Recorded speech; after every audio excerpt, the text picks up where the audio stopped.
তো কি সব ভুলে গেছো? আমি বলছি দরজা খুলে না কেন? হ্যাঁ, দরজা কেন খুলে না? কেমন ভিডিও করবি? হ্যালো এভরিওয়ান, আশা করছি তোমরা সবাই খুব ভালো আছো। আমিও অনেক ভালো আছি। তো আমাদের বাসায় কে এসেছে তোমরা দেখেই বুঝতে পারছো, এই কারণে আমি ভীষণ খুশি। আমাকে এইভাবে সারপ্রাইজ দেবে, এত ভালো লাগছে কি বলবো। আমার সব থেকে কাছের মানুষ, এদের সাথে আমার একটা আত্মার সম্পর্ক। তো নিশির সাথে দিদিরও অনেক দিন পর দেখা হলো, কারণ সবাই সবার মতো আলাদা থাকে। সবার বিয়ে হয়ে গিয়েছে, সংসার হয়ে গিয়েছে, দিদিরও বাবু হয়ে গিয়েছে। তো বাবুকে রেখে এসেছে দিদি। আর সবাই, আমি ছাড়া সবাই সবার জায়গা থেকে জব করে, অনেক বেশি ব্যস্ততা, অনেক বেশি মানে সময় পায় না বললেই চলে। তো সময় করে আমরা যে একসাথে দেখা করতে পেরেছি, এটাই অনেক বড় পাওয়া।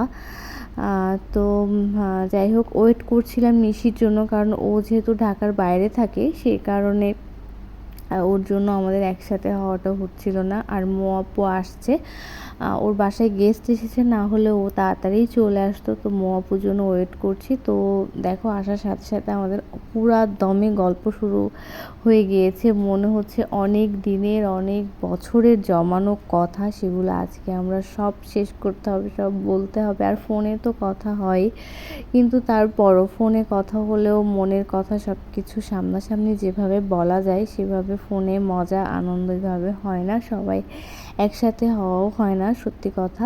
তো ভীষণ রকম ভালো লাগছে, কি বলবো। এই মানুষগুলোর সাথে আমার 12 বছরের সম্পর্ক। আমরা একসাথে একই রুমে অনেক বছর কাটিয়েছি। তো যাই হোক, এই মানুষগুলা কিন্তু মানে কেউ আমরা কাউকে ছেড়ে যায়নি। সবার দুঃসময়ে, সবার মানে কি বলবো, যার যত মনের অভিমান, কষ্ট যত কিছুই থাকুক, আমরা সবাই সমানে সবার সাথে শেয়ার করতে পারি। এবং এই মানুষগুলোর কাছে আমরা মানে আমার কথা এদের কাছে বা হচ্ছে সবাই সবার কথা আমরা শেয়ার করি, এবং আমরা জানি যে এই মানুষগুলা দ্বারা আমাদের ক্ষতি হবে না, উপকার ছাড়া কখনো ক্ষতি হবে না। সত্যি কথা বলছি, নিজের মানুষ থেকে যেটা পাইনি, সেটা এই মানুষগুলা থেকে পেয়েছি। এবং এই মানুষগুলোর সাথে আমরা সবাই সবার সাথে সারা জীবন এই সম্পর্কগুলো রাখতে চাই। তো যাই হোক, সম্পর্কের আসলে যত্ন করতে হয়, যত্ন করলেই সুন্দর থাকে।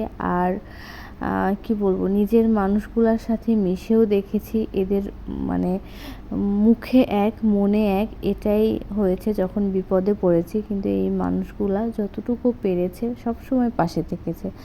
আমার ক্ষেত্রে তো এমন হয়েছে। তো এত ভালো লাগছে, সত্যি কথা বলছি, অনেক দিন পর দেখা হলো। আর আমার মেয়ে আসলে বুঝতে পারছে না ও কী করবে, ওইটা নিয়ে ওটা নিয়ে খেলাধুলা করছে। ও চুলটা কেটে দিয়েছি। তো আমাদের দেখো, গল্প শেষ হচ্ছে না, সবার ঝুলি থেকে সব গল্প বের হচ্ছে, এক একজন করে বলবো। আমরা আপুর জন্য ওয়েট করছি।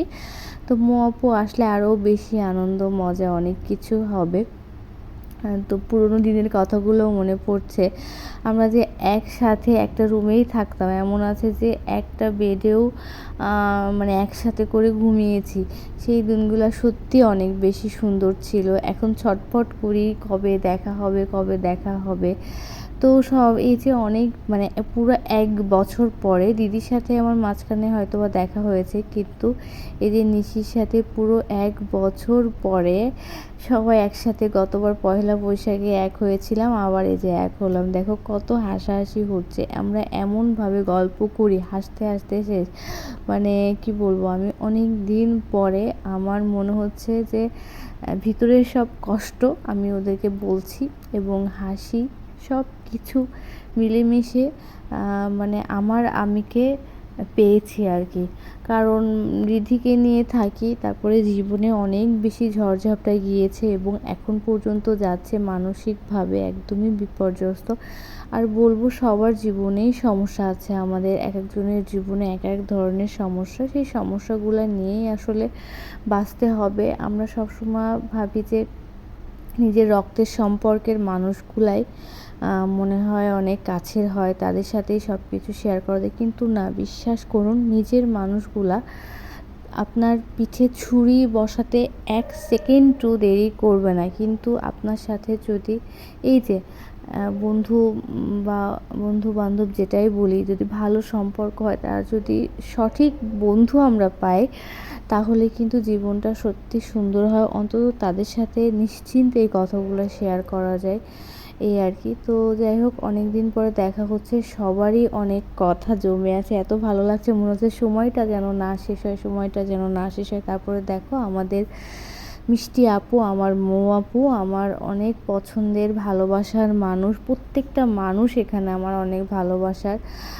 তো এখানে এই যে মৌ আপু এসেছে। আসার পরে দেখো আমি একটা ভুল করে ফেলেছি। ওরা যখন ভিতরে ঢুকেছিল তখন খুব সুন্দর একটা মুমেন্ট আমি ভিডিওটা ধরেছি, কিন্তু দেখি যে ভিডিও হচ্ছে না, হয়নি। তখন এটা নিয়ে হাসাহাসি। আমি পরে যে দেখি যে ভিডিওটা হয়নি, তখন আমাকে অনেক কথা বলছে যে হচ্ছে আমি ব্লগার কখনোই হতে পারবো না, এইভাবে আমাকে পচাচ্ছে। আসলে আমারই মিস্টেক, এত সুন্দর মুভমেন্টটা আপনি ক্যাপচার করতে পারিনি। তো এই যে দেখো আমার মেয়েটা এসেছে। আমার মেয়েটা হচ্ছে দিদিকে হচ্ছে মাসি বলে, আর আপুকে মণিমা বলে, আর নিশিকে আন্টি বলে।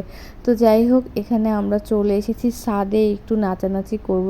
নাচানাচি বলতে একটু ভিডিও টিডিও বানাবো, রিলস বানাবো আর কি। আর এই যে ঋদ্ধি বুড়ি দেখো চারিদিকে ঘুরে বেড়াচ্ছে। আমাদের ছাদটা বেশ ভালোই আর কি। তো সবাই সবার মতো দেখো অনেক বেশি ব্যস্ত ভিডিও ছবি তোলা। আসলে ভিডিও বা ছবির মাধ্যমে আমরা সুন্দর সুন্দর মুহূর্তগুলো ক্যাপচার করে রাখি, এটাই পরে যে খুব ভালো লাগে। এই মুমেন্টটা আমরা মিস করব না। তবে হচ্ছে এই যে নিশি আর কবিতাদি, এই দুজনের চুলের প্রেমে আমি পড়ে যাচ্ছি। এদের চুলগুলো ভীষণ লম্বা হয়েছে। আমার চুলও আগে অনেক লম্বা ছিল, যখন আমি স্ট্রেট করেছিলাম, কার্ল হেয়ার হলেও যখন স্ট্রেট করেছিলাম অনেক লম্বা ছিল। এখন আমার চুলের যত্ন না করে একদম চুলগুলা মানে ছোট করে ফেলেছি, এই আর কি। এখন চেষ্টা করছি, দেখি কতটুকু বড় হয়, বড় করার ট্রাই করছি। তো এই যে দেখো এরা সবাই কত রিলস বানাতে ব্যস্ত, আর সবাইকে ভীষণ রকম সুন্দর লাগছে। আমি যেহেতু বাসায় আছি, সেই জন্য আমি নর্মালি হচ্ছে সালোয়ার কামিজ পরেছি, এই আর কি। আর আমার বুড়িতে একটা একটা করে ফুল ছিঁড়ছে আর আমাকে দিচ্ছে, একটা একটা করে ফুল ছিঁড়ছে আর আমাকে মানে দিচ্ছে। তো যাই হোক, আমরা সবাই মাঝে মাঝে এরকম এখন ভাবছি যে সময় করে মাঝে মাঝে একটু দেখা করবো। এই যে কবিতাদি কত সুন্দর নাচছে আর কি, নেচে নেচে রিলস বানাবে। এটাই তো জীবনের আনন্দ, তাই না? যে যত যাই বলুক, মানুষের সমালোচনায় কান দিয়ে কোনো লাভ নেই। নিজের ভালো থাকাটা নিজের কাছে, আমার কাছে মনে হয়, এবং এটা আমি আমাকে দিয়ে বুঝেছি। আমার জীবনে মানে কি বলবো, মা মারা যাওয়ার পর থেকে আমি ভীষণ রকম ডিপ্রেশনে চলে গিয়েছিলাম, এবং এখনও সেটা কাটিয়ে উঠতে পারিনি। এত বেশি কষ্ট পেয়েছি, সব কথা আসলে সবাইকে খুলে বলা যায় না, সব কথা শেয়ারও করা যায় না। কিছু জিনিস মনের ভিতর যেটা আমি কাউকেই বলতে পারছি না, কিন্তু আমি ভিতরে গুমড়ে গুমড়ে খুব কষ্ট পাচ্ছি। সেই কথাগুলো না আমি এই মানুষগুলোর সাথে শেয়ার করতে পারি। এই মানুষগুলো আমার পাশে সব সময় আছে, এটাই বলবো। সব সময় কিন্তু এই যে মানসিক সাপোর্টটা, এটা অনেক বেশি প্রয়োজন। এটা এদের কাছ থেকে আমি পেয়েছি। তো এটাই আর কি। এদের সাথে মানে এই মানুষগুলোর সাথে বললামই তো আমার আত্মার সম্পর্ক, এই সম্পর্কটা আমি সারা জীবন ধরে রাখতে চাই। এই মানুষগুলোর কাছে গেলে আমি খুব শান্তি বোধ করি। তো এই যে দেখো আমরা রিলস টিলস বানিয়ে চলে এসেছি। আমি নুডলস রান্না করেছিলাম, তো বেশি কিছু শেয়ার করতে পারিনি। নুডলস ছিল, আর তরমুজের জুস করে দিয়েছিলাম, কোল্ড ড্রিঙ্কস আর কলা, এগুলাই সব খাওয়া দাওয়া করেছে। আর নিশি তো কলা খেলো না, ও ফল ফ্রুটস কিছুই খেলো না, তো সস দিলাম। এগুলাই ছিল আয়োজনে আর কি। তো একটু সবাই মিলে খাওয়া দাওয়া করলাম। আর ঋদ্ধি বুড়ি তো কিছুই খাবে না, একটু সস নিয়ে খেলো আর কি ওখান থেকে, এটাই আর কি। তো যাই হোক, খাওয়া দাওয়া শেষ করে খুব বেশি যে আমি আয়োজন করতে পেরেছি সেটা না, আসলে খাওয়াটা আমাদের মুখ্য বিষয় ছিল না, আনন্দ মজাটা করাই মুখ্য বিষয় ছিল। এমনও সময় ছিল এই মানুষগুলোর সাথেই সব শেয়ার করেছি, একসাথে থেকেছি, সেই দিনগুলো যে এত সুন্দর ছিল, শুধু বারবার মনে পড়ে সেই দিনগুলোর কথা। আমার মনে হয় যে একসাথে থাকি, এরকমটা সারা রাত আমাদের গল্প করতে করতে পার হয়ে গিয়েছে, এমনও হয়েছে। তো যাই হোক, সবাই এখন বেরিয়ে যাবে, সন্ধ্যা হয়ে গিয়েছে। আমরা অনেক মজা করেছি, অনেক মজা করেছি। তো যাই হোক, আমি হচ্ছে আমার দিদির ছেলেটা দিভানকে খুব মিস করেছি, কারণ ওকে দিদি নিয়ে আসেনি। যাই হোক, পরে একদিন যখন মিট হবে তখন অবশ্যই বাবুকে দিদি নিয়ে আসবে, আমি বলেছি। কারণ রিদ্ধিও খুব মিস করছিল, কারণ ভাই বোন একসাথে থাকলে ভীষণ ভালো লাগে। তো এই যে দিদিরা বেরিয়ে পড়বে, চলে যাচ্ছে, খুবই মন খারাপ হচ্ছে, একদমই ভালো লাগছে না। তো যাই হোক, বললাম যে আবার যেন খুব তাড়াতাড়ি দেখা হয়। ওদেরকে আমরা বাই বাই টাটা করে দিচ্ছিলাম, কিন্তু একদমই মন চাইছিল না যে আমরা আসলে বাই বাই টাটা করে দিই। তো দেখো, রিদ্ধি বুড়িকে একদম ফ্লাইং কিস দিচ্ছে, আমরাও দিয়ে দিলাম। তো যাই হোক, সবাই ভালোভাবে চলে গেল। আর এখানে হচ্ছে খুব সুন্দর একটা ড্রেস এনেছে, এটা দিদি এনেছে, রিদ্ধির জন্য পয়লা বৈশাখে কিনেছিল, এবং এত সুন্দর হয়েছে ড্রেসটা, আমার এত পছন্দ হয়েছে, মানে গরমের ভিতর, আর কাপড়টা এত সুন্দর, আমি হাতে ধরেই বুঝতে পেরেছি, মানে গরমে একদম কটনের এবং পাতলা, খুব সুন্দর, আমার খুবই তো ভালো লেগেছে। তো তোমাদের কেমন লাগছে তোমরা বলো। ভালোবেসে আসলে কেউ যদি কিছু নিয়ে আসে, এর থেকে বড় কিছু হয় না। তো সত্যি কথা বলছি, সবাইকে অনেক বেশি ভালোবাসি এবং অনেক বেশি মিস করছি।